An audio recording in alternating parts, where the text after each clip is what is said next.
You think it's, oh no, this negative emotion is because my lover left me. Oh no, this negative emotion is because I don't have enough money, or because I'm afraid of what's happening globally in the world. And we say every single time you feel negative emotion, it's because you're not keeping up with you. Meaning you're not looking at this situation through the eyes of source, through the eyes of knowing, through the eyes of expansion, through the eyes of power. You're looking at this situation through the eyes of bondage, through the eyes of powerlessness, through the eyes of disempowerment to some degree.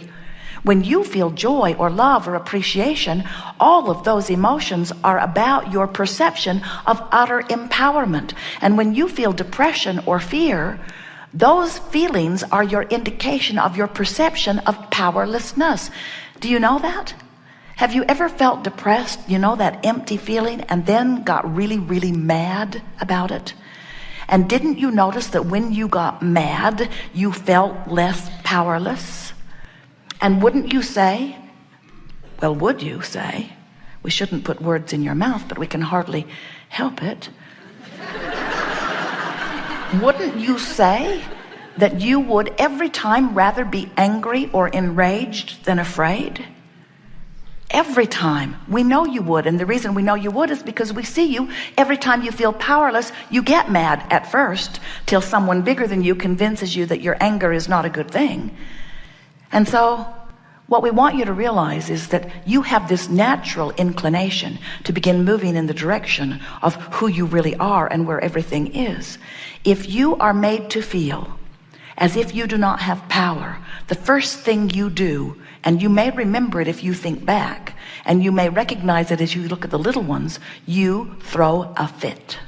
Because you know at every level of your being that you are free and that you are supposed to be able to get what you want. It is an innate tenet of who you are. So when someone tries to convince you that you are not, it's like a pillow pressed to your face. You flail about, but in time, just like you break your horses, we see you break your children, in the sense that finally most of them will give up if the bigger one insists that the direction of anger from the feeling of powerlessness is the wrong direction. But we're here to tell you that every time it's the right direction. Oh, if you were frustrated or overwhelmed, we would never coach you to anger. That's going upstream. We would only coach you to anger if you're feeling powerless, if you're feeling depression. We would coach you into revenge. We wouldn't ask you to hang around there until you've done something terrible. We'd keep coaching you. We'd keep calling you from your revenge into your rage, into your anger, into your less anger, into your less anger, into your frustration and overwhelmment, into your hopefulness, into your believing, into your knowingness, into your joy. In other words, who you are at the source energy level will call you never-endingly toward who you really are. But the call of source is a relevant term, isn't it? The call of source sounds like it sounds depending upon where you are in relationship to it. And we want you to understand it's not about what anybody else is doing. It's only about these two vibrational frequencies within you. It's the relationship between who you're being and who you really are that is responsible for every emotion that you feel. And so as we're moving forward here today, we want to help you to really feel that. We want to help you to quantify your journeys. We've noticed as we've been watching you that when you travel from place to place, you know how to do it. As you go from Phoenix to San Diego, it's easy to figure that out. You know you're going to go west. You know that the signposts are going to guide you along the way. And so you don't get out in the desert part way and then feel so discouraged that you're not all the way there, that you get disoriented and lose your way and turn around and go back to Phoenix in the wrong direction. Phoenix, Yuma, Phoenix, Yuma, Phoenix, Yuma, Phoenix, Yuma. And then you announce to your friends, San Diego is an impossible dream. San Diego is incurable. And we say, you don't do that about those kinds of journeys because you understand them. But you, for the most part, in your human form, have not been understanding your vibrational journeys. You have not been understanding that if you're sick and you want to be well, that you can't keep feeling the fear of the sickness.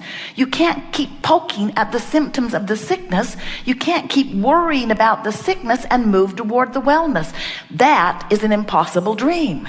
That is an incurable illness. Not because it is incurable, but because you keep going in opposition to what life has caused you to ask for. Do you know that when the contrast of life, you know what you don't want, you know what you do want. When you're sick, you want to be well. Do you know that if you're really sick, you launch more powerful rockets of desire into your vibrational escrow, and as a vibrational being, you are weller than you were before you got sick?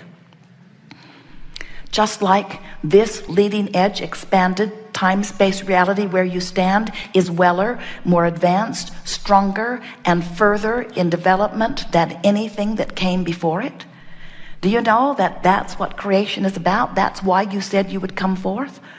You said, I will go forth a part of me from my non-physical vantage point of well-being into an environment of variety and contrast. And from that variety and contrast, I will come, genius creator that I am, to my own personal conclusions about what would be better. And when that happens, I know that a rocket will radiate from me and the larger part of me will embrace that rocket. And when that happens, there will be, by the power of law of attraction, a calling of me to it. And if I hear the call and move in the direction of it, I will achieve the full-fledged manifestational results or indications of that vibrational alignment. That's what you said. And so it's an odd thing, and you know it is, when you reside in negative emotion for long periods of time. Because as you allow yourself to be unhappy about something, as you now allow things to bother you, as you find things to fuss and worry about, as you allow yourself to feel inadequate or unworthy, as you allow yourself to feel disenfranchised or victimized or taken advantage of, as you allow yourself to feel those things, as you practice those thoughts until they are chronic, what happens is you establish a vibrational habit, which is nothing more than what you call a belief. You establish a vibrational habit that disallows all that's waiting for you in vibrational escrow. But now you've got a full picture of this. You will never again feel negative emotion and not know what it means. Negative emotion means every time the thought I'm thinking, the drum I'm beating, has me activating a thought vibration that's different from the eyes of source. And as I hold myself in this vibrational pattern, I disallow my movement into alignment with who I am, and I disallow my movement toward the very thing I said I want. So it plays out like this. Your life experience shows you that you don't have enough money, so you want more money. And this has been happening for a while. So I don't have enough money, I'd want more money, until you have put a veritable fortune, we're not kidding you, in your vibrational escrow. We've seen it. But then you beat the drum of not enough money. I don't have enough money. I'm worried about money. I've never really had enough money.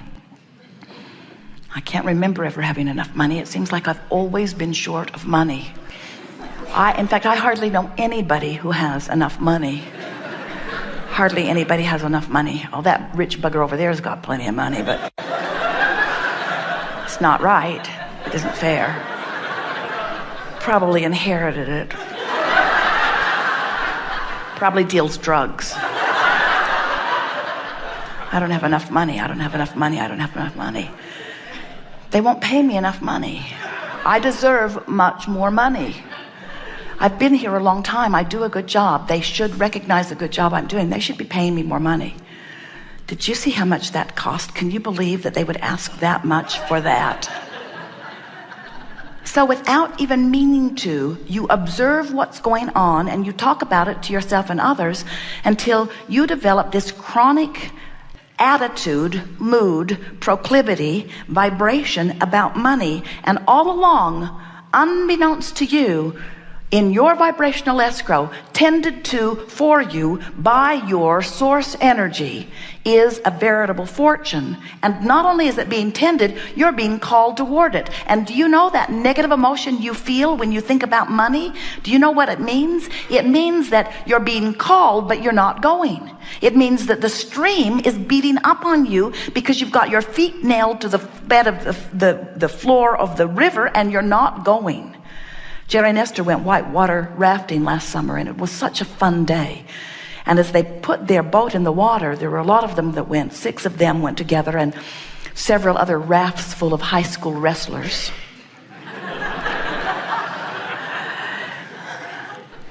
And as they put their boat in the water, not one of them even thought about turning the raft upstream. They knew that fast-moving river, it was class 4 rapids in much of the stream, was going to have its way with them. Nobody even thought about paddling upstream. And the river guide said to them, first thing, friends, this is not Disneyland. We cannot turn this river off. And this is the thing that we most want to say to you. We cannot turn this river off. Further, you're the one who made the river go so fast. You hit the ground running when you were born. You had so much intention. And all day, every day, you're sifting through that data of life and asking. You're the reason the river's moving fast, and you're the reason that you're going with it or not. You have total control in all of this. And nothing that you're doing has anything to do with anybody else or anybody else's river. In other words, stay out of their boat. And don't invite them in your boat. In other words, the only thing that matters to you, the only awareness that you need to have, if you want to utilize the guidance system that you were born with, you want to know one thing and one thing only, moment by moment, thought by thought. Is this upstream or downstream?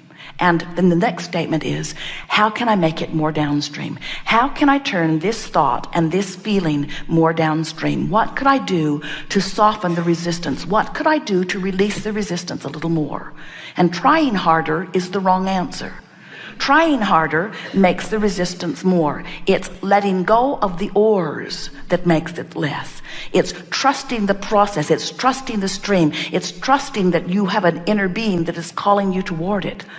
This is such an important message that a while back we wrote a book and we gave it the best title of any book that's ever been written. Ask and it is given. And we just explained to you how that is so. Life causes you to ask, and Source not only gives it to you, Source literally becomes the vibrational essence of that which you are asking for, and stands in such complete alignment with the ever-expanding version of you, and offers a signal under the universe that law of attraction is responding to, which creates the sensation within you of a current that is indescribable. And when you allow yourself to move in the direction of that current, you feel wonderful, and when you don't, you don't. Jerry and Esther's granddaughter, Kate, 5 years old, they're going to see her soon, will bring, as she always does, a little toy car, small enough to keep in her hand or pocket. And then she wants to play the game, let's hide the car. I'll hide it, she says, and you find it. So Kate hides it in the garden or in the bus or in the living room, wherever they are. She hides it, and then she gives them clues. You're getting warmer. You're getting warmer. Oh, now you're colder. Oh, now you're colder. You're getting warmer. You're getting warmer. Oh, you're getting really warm. You're getting hot. And they find it every time. Because Kate knows where it is. Kate knows where it is, and so she stands in this calling of them to it, you see. And this is the same thing that we're talking about. The source within you knows where everything you want is and calls you never-endedly toward it. And when you feel you're getting colder, you're getting colder, you're getting colder, let go of whatever it is that you're doing and make a new decision.